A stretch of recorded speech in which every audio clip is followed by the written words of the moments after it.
We're on Arthur Webster versus Kijakazi, Commissioner of Social Security.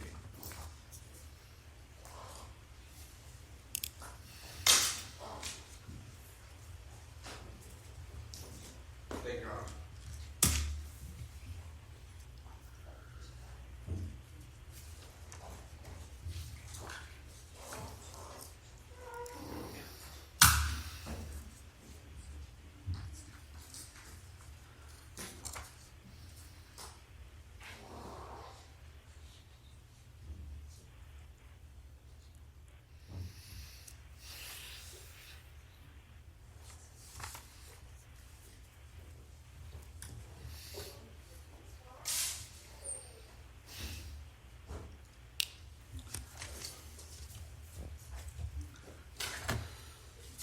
You can come forward whenever you're ready, Ms. Reynolds.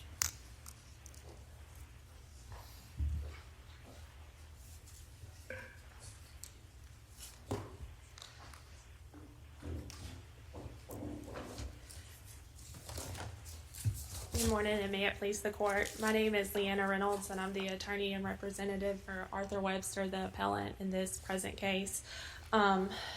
Our case focuses on 3 central issues that were raised at the district court. And before I delve into each specific issue, because there are subsets of each issue that sort of bleed into each other, I'm just going to go over some of the succinct set of salient facts. The plaintiff in this present case, commensurate with his onset date, was admitted into a PTS cohort in May of 2016, where he stayed until July the 8th of 2016. After spending 27 months in a war zone, he was 100% service-connected disability, according to the VA, for his PTSD after he witnessed traumatic events while in Iraq. In this present case, there was the non-examining opinions, and there were also the opinions of Dr. Small, who examined the plaintiff, that indicated that he had significant limitations in his ability to relate to peers and supervisors due to his paranoia. The first argument deals with the ALJ, or the administrative law judge's consideration of the plaintiff's psychological limitations and the residual functional capacity. And our position in our argument that there is not substantial evidence to support the decision of the ALJ to the conspicuous absence of credible sources supporting his residual functional capacity. In his RFC determination, the only non-exertional limitations as a result of the plaintiff's psychological limitations, upon that the plaintiff was limited to routine repetitive tasks with occasional public contact. But then the ALJ in his decision talks about how he was, and this is quote, he was persuaded by the state agency physicians because they considered carefully and found the opinion persuasive, as it was well supported by the evidence of the time it was written. And when you look at the totality of the state agency physicians' opinions, they are much more restrictive than what was actually assessed to the plaintiff in the decision. So here we have an opinion that the ALJ is finding persuasive, but is not in any way reflective of what is in his actual RFC determination, specifically the findings where the state agency indicates there's a mental capacity for maintaining attention and concentration for 2-hour periods, for completing work tasks without excessive interruption from psychological symptoms. And then he goes on to say that the claimant can interact adequately on a limited basis and receive non-confrontational supervision, especially those requiring minimal interaction with others. So it's our position in our argument that if the ALJ was so persuaded by this, that it should have been more reflective in the RFC assessment that he assessed to the plaintiff. Second, looking, unless there are no specific questions about that argument. Well, those doctors, they did conclude he could still engage in work, which is the bottom line, right? Well, it's really hard to tell because there was never a proposed hypothetical, because it's not the doctor's determination as to whether or not someone can engage in work. If you just had a blanket statement saying this person can't work, that's sort of irrelevant for purposes of determining disability. It's whether or not the jobs exist in the national economy. So in this specific case, with those limitations, there was never actually a proposed hypothetical to the vocational expert that encompassed all of those limitations. And our biggest contention with that one is that he says there's periods sufficient for complaining work tests without excessive interruption. Well, what does that even mean? Does that mean that he would have some interruptions? If it's only excessive, I mean, that still kind of makes it sound like he would have interruptions throughout the workday if he's working. And it's still not in any way commensurate to this RFC that only limited him to routine repetitive tasks with occasional public contact.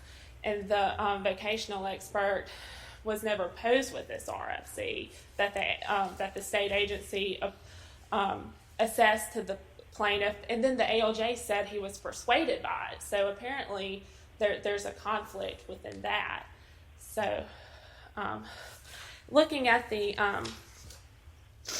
second argument just has to so our first argument primarily, even giving the state agency persuasive value, it's still not it's still more restrictive than what the ALJ formulated in his initial RFC statement. But in the second argument hinges on the fact that there was material medical evidence that they did not have the benefit of when they formulated their opinion, and it's our position and our argument that if they had this before them, it's likely that their opinion of the plaintiff's non-exertional limitations would have been fundamentally different. And at the time, this was the only examining source who made an assessment as to whether or not what the plaintiff's functional limitations were. And then lastly, is our position and our argument that the ALJ committed reversible error by failing to adequately develop the record.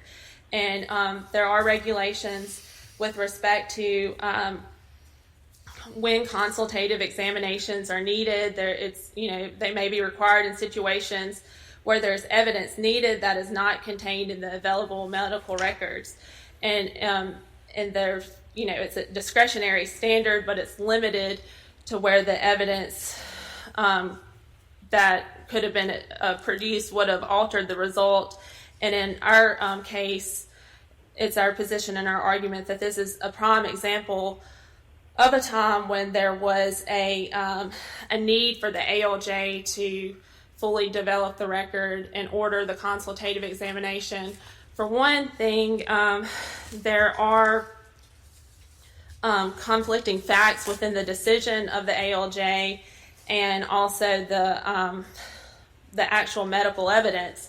If you look at in our brief cites it, as far as the physical limitations, the ALJ dismissed the need for knee and back braces, stating there was no proof of in the record of such prescriptions, but we actually cite to those in the record. So I think that Let me ask you about that, if I understand the record, and you can correct me.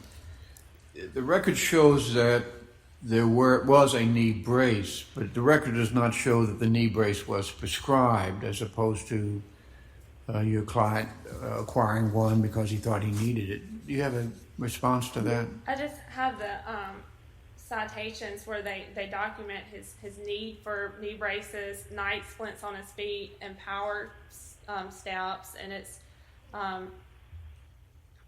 the nature of the evidence disseminated from the VA sometimes is not as it's very all encompassing. So you can't tell from the record if it was actually prescribed. Is that what you're saying? Well, it's cited that he needed it. So I think that's sort of if someone needs it, then if it's like a literal prescription he gets, then that's to me a difference. And also the fact that unlike other times, this was an instance where the CE had been requested at the hearing, that it was asked of the ALJ, this is a time where we request these to fully develop the record because this has not been performed.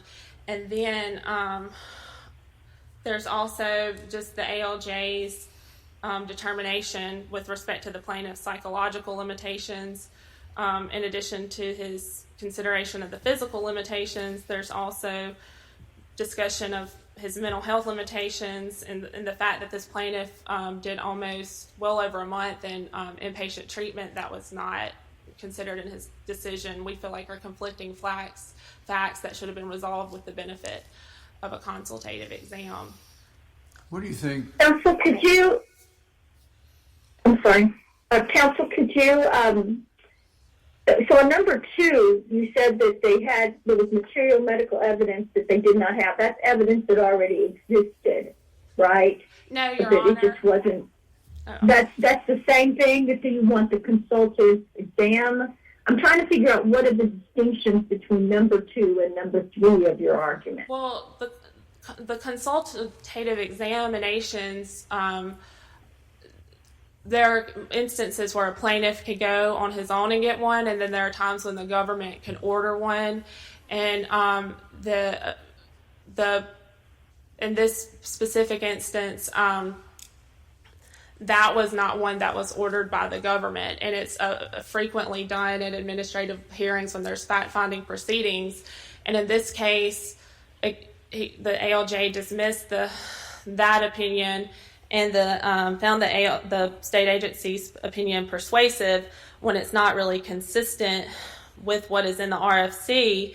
And then there are other factual issues. So at a minimum, at least, this person, given the factual predicate, say, well, let one of, Social Security's physicians examine him, see what they say at a minimum, and see, give him the benefit of at least one of their doctors to evaluate him. So that's what makes it different. So that's different than material medical evidence that they do not have. Correct. Even though the other ones would also create, because, ideally, material evidence. So that's why you would have the exam. Okay. So the relief you see, can you specify that, and can you also address what effect, if any, does revised 404-1520C regulation have in this case? I had a copy of it. Here it is. We just seek either a remand or rendering for more consideration and support of either a new consultative examination performed by even the Social Security Administration's doctors, given the factual predicate. We feel like this, I can't think of an adverse factor why this is the case, why they would not grant that. Or 2, to have the non-examining physicians have access to that consultative examination before they formulate their opinion, since theirs was so persuasive. And then looking at the new regulation, one of the, as in totality, it's, I brought it with me, it's close to 3 pages, but if you look at it, it states when new evidence, it says whether new evidence we receive after the medical source makes his or her medical opinion or prior administrative medical findings makes the opinion or prior administrative medical finding more or less persuasive. So it's our position and our argument that evidence that was generated subsequent to the state agency assessment made their opinion less persuasive, because it is distinct from what they formulated. So that's our argument there. So, and that's all I have. All right, Counsel. Thank you.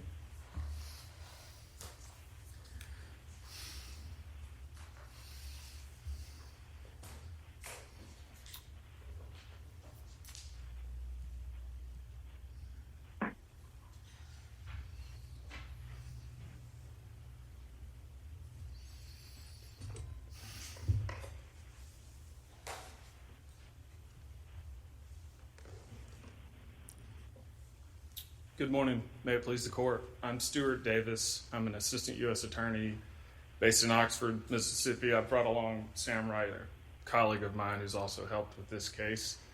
Who is that? I can't recognize him with his mask. All right, thank you. And we appreciate being able to argue before you. You know, we in the civil division rarely get to come out of our dark caves. So we wanted appreciate to go to New Orleans, though, didn't you? No, we wanted Houston, of course. Good job. Good job.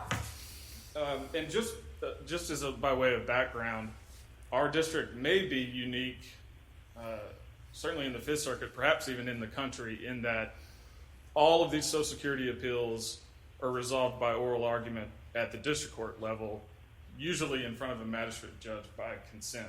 But even if it's not a consent case, we argue to the magistrate judges. They give an R&R. It keeps us busy, for sure. But that's why you'll see an oral argument transcript in the back of this record. As to the issues raised, it seemed as if counsel perhaps abandoned the waiver argument that I got a little taste of in the first argument today, having to do with meeting a listing or the ALJ being required to make a separate finding about the claimant's ability to maintain employment. That wasn't raised at argument. I'm happy to address the merits of those if you guys would like. But what was raised, the first issue essentially is that the RFC finding, the residual functional capacity finding, should have been more limiting. And the basis for that was that the state agency physicians who review these records earlier in the process gave limitations that weren't reflected in the ALJ's RFC. Our first position on that is that given that we can't reweigh evidence in federal court, it is a request for the court to reweigh that evidence. Secondly, the RFC is accurately reflective of the DDS physician's opinion. If you look at DDS, the report in the record, there are lots of individual specific limitations, but there's also what's called the B criteria, the 4 functional domains, and those are perfectly reflected in the RFC. Those are understanding, remembering, and applying information, interacting with others, concentrating, persisting, and maintaining pace, and the ability to adapt and manage oneself.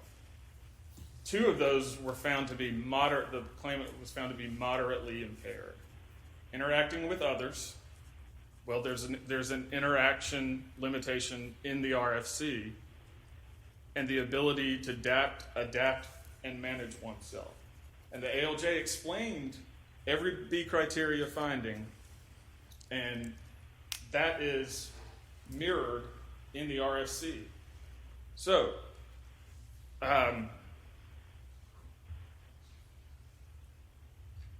the argument that she is making. So how did the ALJ get to the position of moderate when it appears that the state agency early on seemed to think that there were, substantial limitations in, even being able to do repetitive work with interruption. So how did this drift into where, well, what caused the drift? And maybe you're saying it's not a drift, but if it appeared to us to be a drift, what would be the legal basis that would support it? The factual basis. Well, it's not a drift in that the state agency physicians, as they mentioned in their additional explanation paragraph, that the claimant was capable of performing routine and repetitive tasks, despite the claimant's mental limitations. So there's no drift. As long as he wasn't interrupted excessively. Okay, so that is just a disagreement between the claimant and ours, because you see that sentence in every non-disabling DDS report. That is, that the claimant can do these simple, routine, repetitive tasks without excessive interruption. That is affirmatively, the plaintiff can do those things. And we know that because at the end of the report, there's a finding of not disabled. And earlier it was said, well, that finding, that's an ALJ's job. Well, that is ultimately an ALJ's job if you get to that point in the proceedings by having an administrative hearing. But it's DDS's job to provide limitation, and then a vocational examiner to look at every one of those opinions and then say, are there jobs in the national economy that are available? And we have that, the record on appeal at 268, exactly in line with DDS.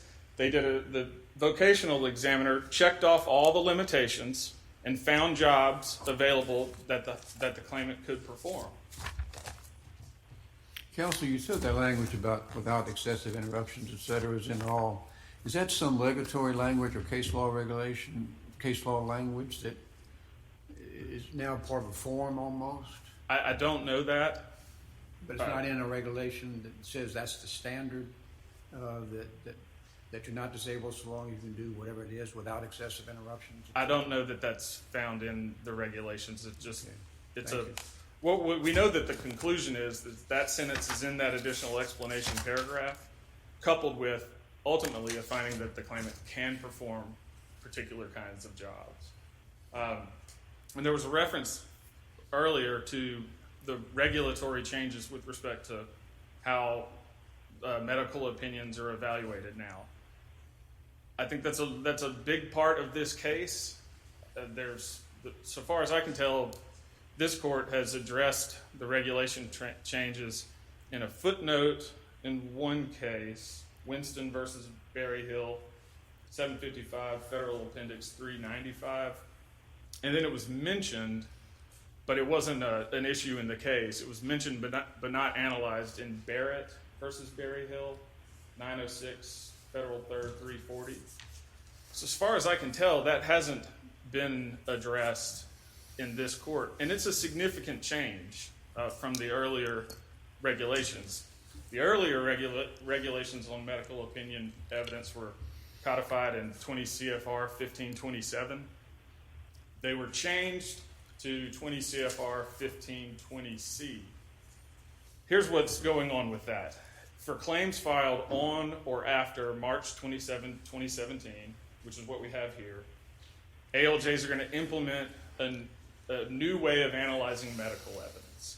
Whereas in the past, 1527 and this court's case of Newton versus Apfel required that in order to discount the weight of a treating physician's opinion, absent reliable medical evidence from a treating or examining source, the ALJ was required to go through a 6-factor analysis and show good cause why to discount that opinion.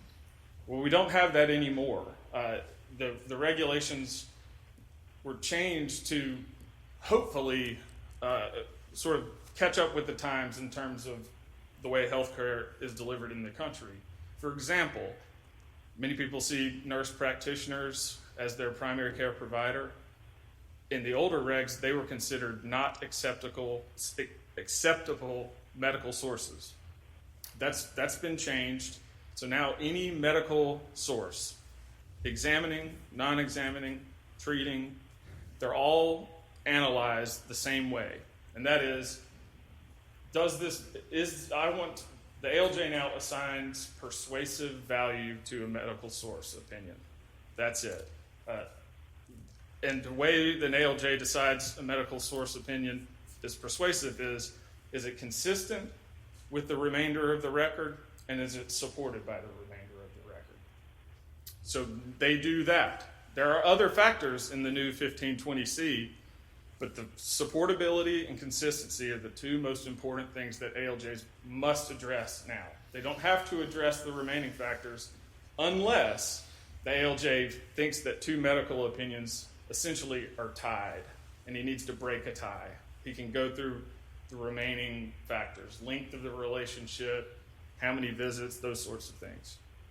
So, Counsel, can you, I'm sorry.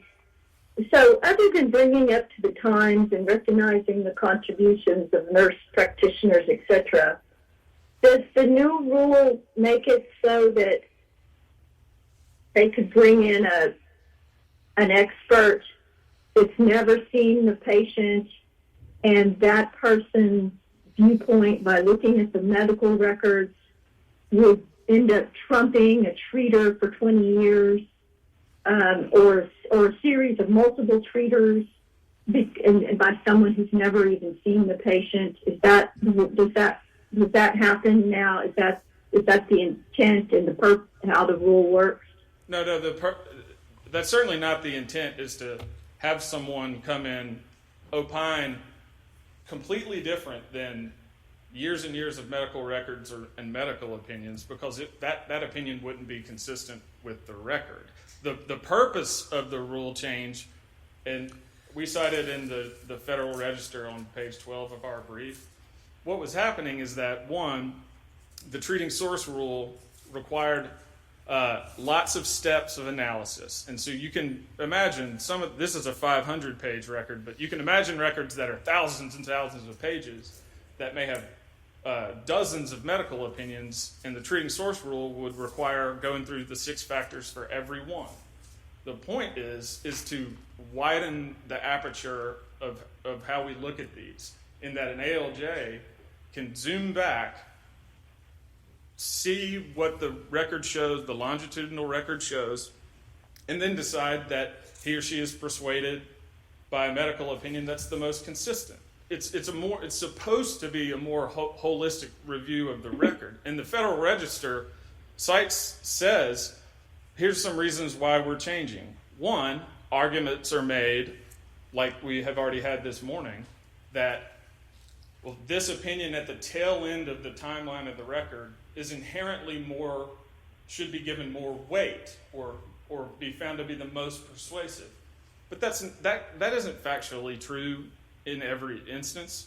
You can imagine a scenario where there's an incredibly limited plaintiff over a number of years, and like Judge Elrod's example, you get a medical opinion at the tail end that's contrary to that. Well, under the old regulations, if that was a treater, then that one's going to have to either get controlling weight or good cause to reject it. So now you look at it and say, what does this record reflect, and which opinions are more consistent and supported with that? And the ALJ did just that in this case, because the psychological consultant at the tail end gave what's effectively disabling limitations. Well, the ALJ looked, and he looked at that one, he looked at the DDS opinions, and found that DDS was more persuasive. Their opinions were given about in the middle of the timeline, 2 years after the plaintiff's date that he alleged he was disabled. And he said, and the ALJ said, I'm going to go with the state here because, looking at the records themselves, the claimant has improved with treatment, medication, therapy. He's having less breakthrough symptoms. DDS was more consistent this time. That's not to say that they will always be more consistent. It depends on the record itself, which is why they've changed the regs. They want not just to federal courts to just focus in on, did the ALJ articulate the right amount of weight for this opinion because of all these factors. They want the ALJ to look at all the opinions and look at the hearing testimony, look at the function reports, look at the vocational analyses, look at the medical records, and through that lens, then assign persuasive value to the medical opinions. So that's the first issue, the regulation change, and it is a big change, and it's certainly a big change for this court. You've got Newton versus Apfel that's still controlling law as of today, that talks about the old treating physician rule, which has been eliminated.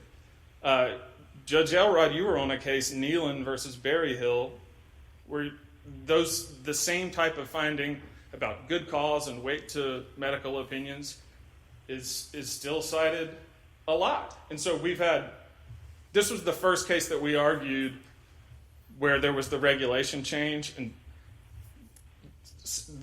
through the passage of time, we've argued a lot more of these. So if we look a little rough around the edges at the district court argument, I apologize. But we've argued many, many more, and the magistrate judges in our office and Ms. Reynolds, we've all sort of caught up to it by now. But I do think that this is the first time where the substantive change in the regulations has been presented to this court. Is the effectiveness of the regulation turn on the date of the claim? What starts the changeover for an individual? That's right. It's for when you file either your Title II disability insurance benefits or Title 16 supplemental security income. If you file that application on or after March 27, 2017, then they apply the new 1520C. But we don't have the challenge in this case. Have there been challenges under notice and comment procedures, whether to give it deference or not, that sort of thing, in other circuits? No, there's not been a challenge. If you're asking, has there been a challenge to the regulations themselves? Not that I'm aware of. No. To this change, to the amended regulation? To the change, not that I'm aware of. No, Your Honor. All right. And then finally, and I see I'm running out of time, the final argument presented today was that the ALJ reversibly erred by not ordering a consultative exam. Well, there was one consultative exam from a psychologist paid for by the plaintiff right before the administrative hearing. So I suspect the argument is you should have also had a physical consultative exam. That is a difficult burden for the plaintiff in federal court because Mr. Webster would have to show that the ALJ abused his discretion by not doing that. And it is very rarely reversed at this level. You can imagine scenarios where there's 2 primary care visits in the record and there's just not sufficient information that the ALJ can make a decision supported by substantial evidence. That is possible, but here we have a 500-page record. We have 33 medical visits, 22 of which are after the date the plaintiff alleged that he was disabled. There's no huge gaps in the treatment record that would maybe raise a red flag that the record was not developed. There's opinions, there's hearing testimony, there's function reports, there's vocational analyses. There's plenty of information in here for the ALJ to discharge his duty to have the record develop and make a decision that's based on substantial evidence. And if there's no other questions, I'll yield the remainder of my time. All right, Counsel. Thank you.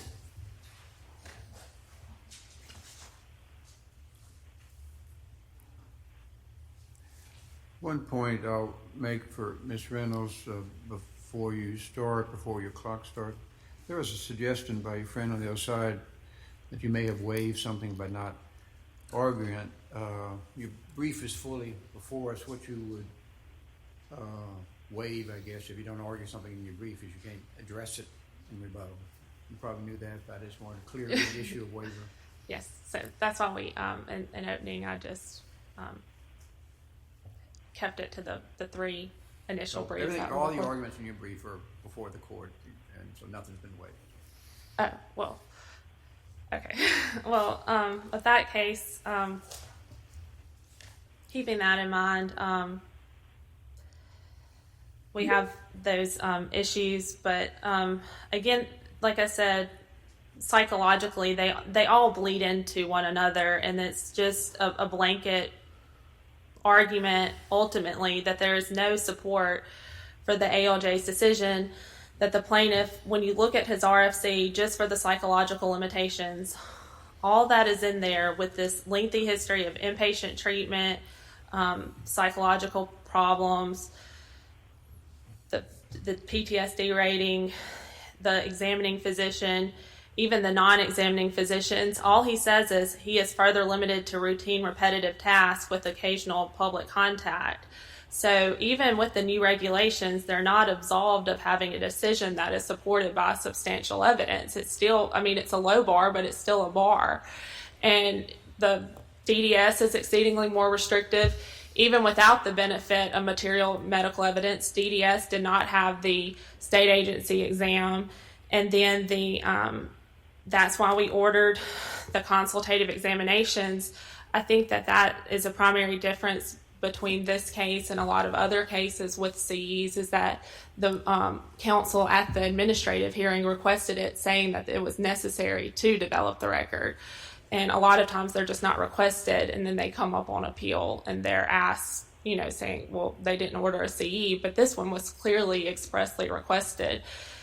And then with respect to the other arguments that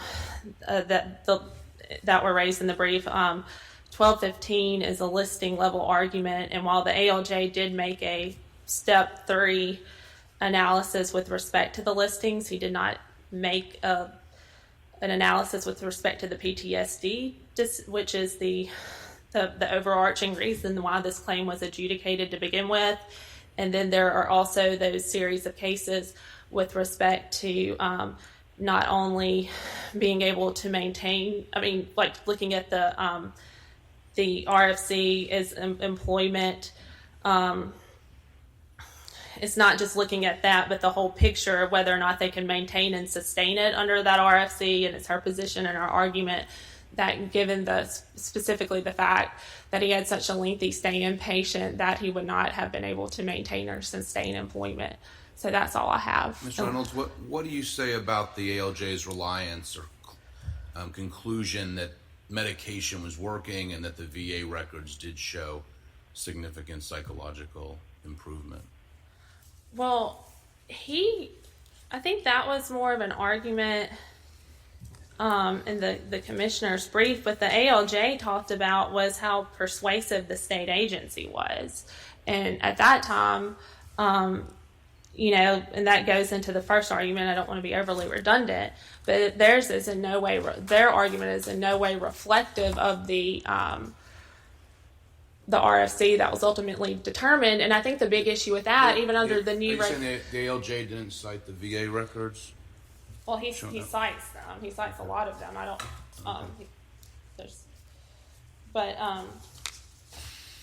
But as far as I think the underlying basis for his opinion and what he talked about what he was so persuaded by was his opinion that is not even reflective in the RFC. So that's our biggest issue there. So that's all I have.